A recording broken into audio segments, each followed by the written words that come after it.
In this video, we're going to talk about why celebrities like Joe Rogan highly advocate meditation. And if this is the first time that you're checking out one of my videos and you would like to learn more about meditation or spirituality, then go ahead and click the subscribe button. Joe Rogan is somebody who is highly accomplished in many different career paths that he has pursued throughout his life. Most of us would know him as the host of Fear Factor, but what many of you might not know is that he is actually a highly accomplished martial artist, and he's a national champion in Taekwondo. He also has a very successful career as a comedian, and not to mention, he also has the #1 podcast on the internet today. Joe Rogan is a very accomplished and a very interesting person to analyze, and one of the things that is very important to him, and that he shares this message a lot very often, is that he highly advocates meditation. Now, Joe Rogan advocates meditation for a few different reasons.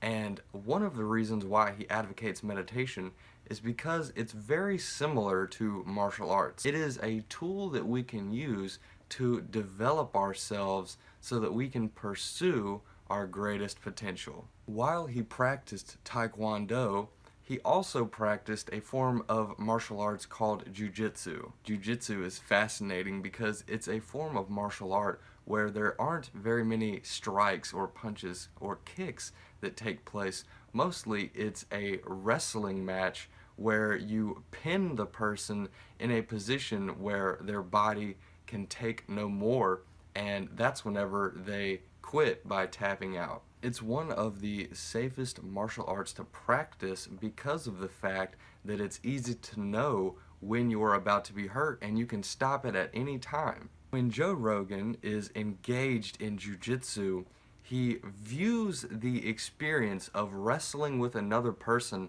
and competing with them to see who's going to quit first as a giant puzzle.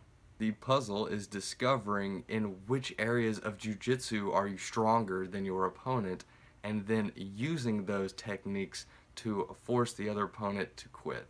This is very similar to meditation in that when our egos begin to present thoughts and ideas to the front of our attention, we can then identify the common patterns that take place with those thoughts and ideas, and we can become the masters of our ego. The second reason why Joe Rogan highly advocates meditation is because he uses an isolation tank. Isolation tanks essentially let you practice meditation in the most calm and relaxing environment that you will ever find. The reason why is because when you're in an isolation tank, you are floating in water that is the same temperature as your skin, so you don't feel the water after a certain period of time. Everything is also completely black. You smell nothing, you taste nothing, and you hear nothing.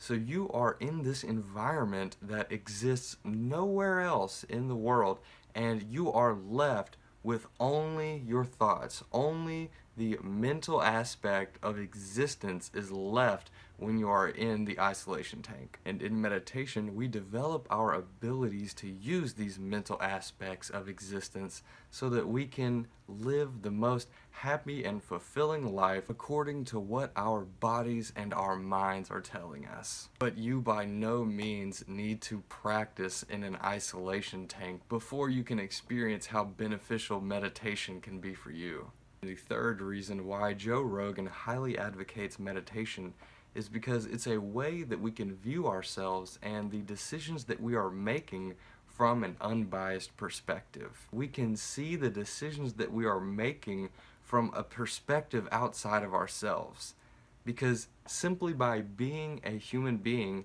and viewing the world from my own two eyeballs, I have a bias of expectation towards what makes me feel good, or what decisions could I make that would have good outcomes for me. And as you begin to meditate and become more skilled at it, you can learn to focus more on this unbiased perspective, and you can then begin to make decisions that will be smart not only for you, but also for the people around you and the world around you. When you view the world from an egotistical perspective, It's a very selfish perspective. You view the world and ask what you can take from it, or why you deserve something that you don't have. These are thoughts that someone living in an egotistical perspective views the world from.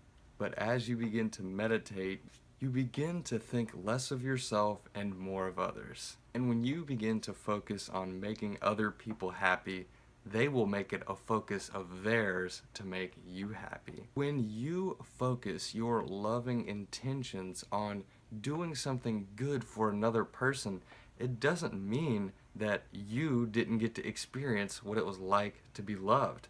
You got to experience what it's like to love somebody.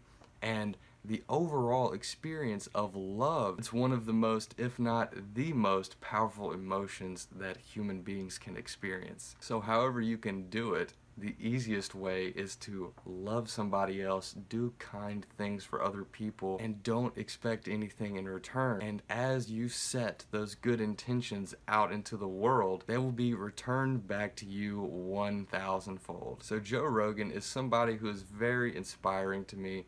He is somebody who highly advocates meditation for all of these many great reasons, and I highly recommend that you guys check out his podcast, The Joe Rogan Experience. If you guys liked this video and you would like to learn more about meditation and spirituality, then give me a thumbs up and click the subscribe button. Thank you guys for checking out this video, and until the next one, I'll see you later.